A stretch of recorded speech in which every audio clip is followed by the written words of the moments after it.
Welcome to The Secret Mind. This is Every Man an Enemy, Chapter 9. We're going to get through this. We are going to get through this. Halfway through. They were all in the Christmas Eve crowd on Platform 3 at Paddington Station, all standing self-consciously apart from one another, eyeing each other but not speaking. Prout with nothing but the clothes he stood up in, Jimmy Mackintosh with excellent luggage he hadn't yet paid for, Lavinia Webb with an outsize in hangovers, Herbert Asprey with Millie, the Siamese. Peace on earth and mercy mild, the station loudspeakers sang. And the quartet in the throng on Platform 3 suited action to the words by glaring suspiciously at each other as the relief train came rumbling in. "Merry Christmas, Merry Christmas," other departing travellers cried distractedly to those who had come to see them off before sidestepping the plunging luggage barrows and fighting the good fight for a seat. The four came together. They didn't want to come together, and they even put up some show of resistance. But this was a corridor train with a very limited number of doors, and they were thrown together by the force of circumstances and by the sudden, savage, applied pressure of the elbows, arms and knees of those behind. A Briton will queue in an orderly fashion for anything, except a train. The four claimants found themselves in one compartment. They didn't want to be in one compartment, but they had to endure it. All the other seats were soon taken, and late arrivals packed out the corridors. Movement along the train was impossible. The four had to travel together, or not at all. And it was important that they did travel, and on this train, John Bovis had made arrangements to meet it at Bourne End. Everyone would be meeting at Bourne End. All would be completing the remaining few miles of the journey to Bovis's house in comfort by car. So the quartet accepted the situation in the true British spirit, with the worst possible grace. They sat in a rigid, strained line, backs to the engine, all four sharing a seat, and they looked anywhere but at each other. They didn't want to look at each other. They didn't want to know each other. They'd been introduced by Harvey Innes, and protocol permitted them to speak to each other even when travelling on a train, but they didn't. Their glowering expressions said that it was bad enough having to share the same house over Christmas, but that couldn't be helped. It was business. This part of the arrangement, this preliminary part of it, was different. It was supposed to be pleasure. Pleasure! They were sweating. The heating was on, and as usual, there was something wrong with the regulator. Normally, British trains are swelteringly hot only in summer, but this one was different. There was something wrong with the window, too. It wouldn't open. And the crowd in the corridor effectively stopped any fresh air from entering the compartment. It was like a furnace. As the sweat dripped, so did the venom. Charlatan! Lavinia Webb mentally spat, feeling the bulk of Herbert Asprey against her. Imposter! Rogue! Rotten hack! The others thought spitefully in their turn. It was Christmas, a time of goodwill. A very fat man squeezed out of the corridor and into their compartment to make things worse. They had to make room for him or be sat on, glower and glare as they might. The seat they were using was supposed to hold 5. Shoulder wedged tight against shoulder, the jerky, uncomfortable, stop-and-start-again Christmas journey began. The fat man was talking to Millie, caressing her with his pudgy fingers. Millie liked it. Then came Slough. At Slough, the greater part of the train emptied. One might have been pardoned for thinking that all the world lived nowhere else. The platforms were crowded, the exits jammed with angry, struggling, cursing people. On the continent, it would have been labelled a riot, and troops might have been called out, but not in Britain.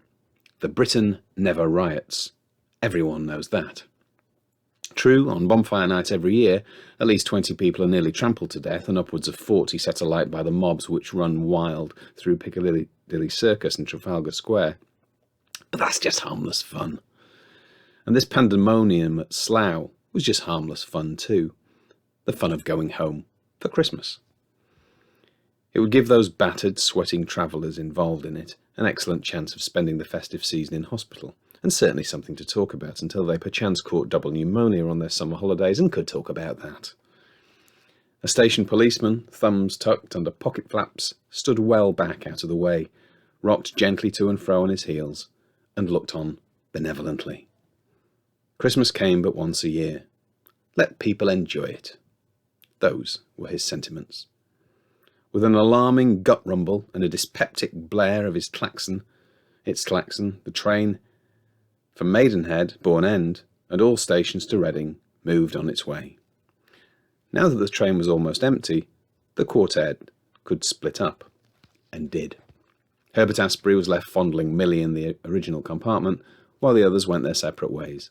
Lavinia Webb was the last to go, and before she went, she fiddled for a long time with her battered grip, thrusting a hand deep down inside it, searching for something.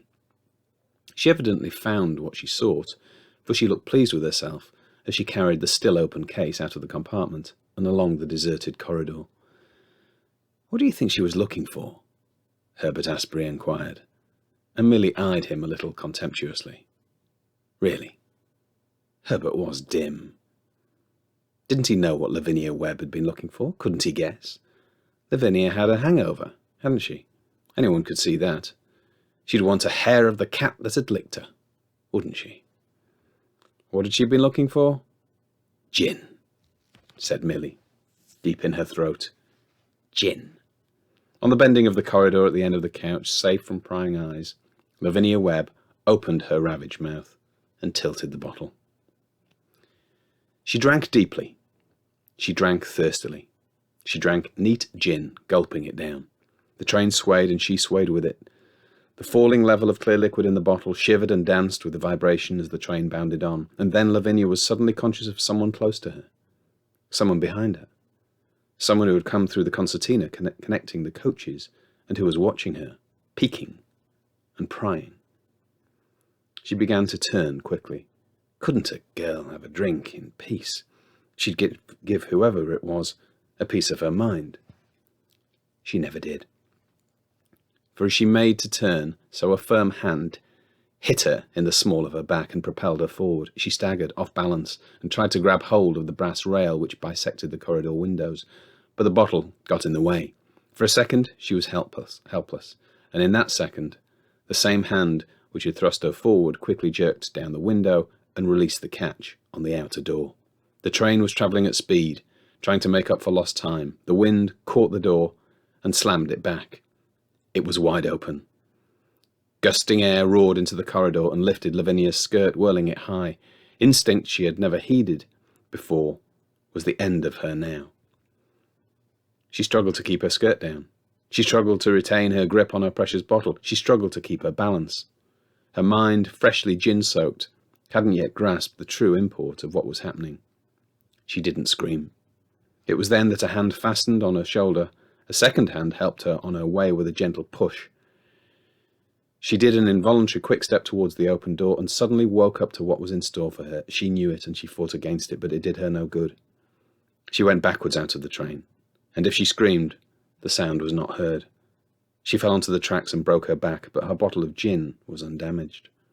The train went on. The hands which had pushed Lavinia out secured the door. It took time, but no one came out into the corridor whilst it was being done. After that, the hands dusted each other off with a gesture of finality, and their owner took them away. Further along the train, Milly was temporarily alone in her compartment, shut in there, and not liking it. What had Herbert meant? Going to see what man? And about which dog? But where is she? John Bovis said. Where? Under the puttering gaslight on Bourne End station platform, he stood with Sexton Blake and Tinker and Harvey Innes, and with the others who'd come down from London. Where is she? They had found her grip in the corridor, but of Lavinia herself there was no sign. Maybe she got off at Maidenhead, Herbert Asprey suggested. It was before the train had reached Maidenhead that she and the others had left the compartment. Why on earth would she want to do that? I don't know. Asprey sounded as if he wished he hadn't spoken. Bovis's rejoinder had been very fierce. Maybe she thought we had to change there, he said lamely. Sometimes you do. There are very few trains from London to Bourne End.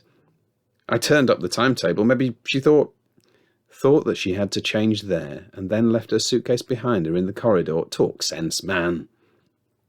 There's a licensed buffet at Maidenhead, Prout put in helpfully. After that, no one said anything. What was the use? Finally, Sexton Blake contributed something to the conversation.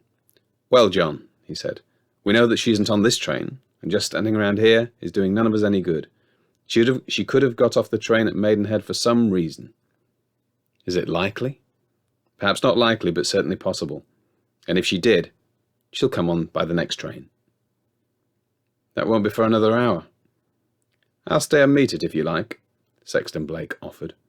I have my car. No, Bovis said. No, I'm not going to let you do that. We'll all drive over to the house and I'll send my man back to meet the next train. And that was what they did. But Lavinia Webb wasn't on the next train. And the one after that was the last. She wasn't on that one either. It was not until much later that they heard what had happened to her. She'd had nothing to identify her on her body. She spent a cold, stiff Christmas in a country morgue. See you tomorrow.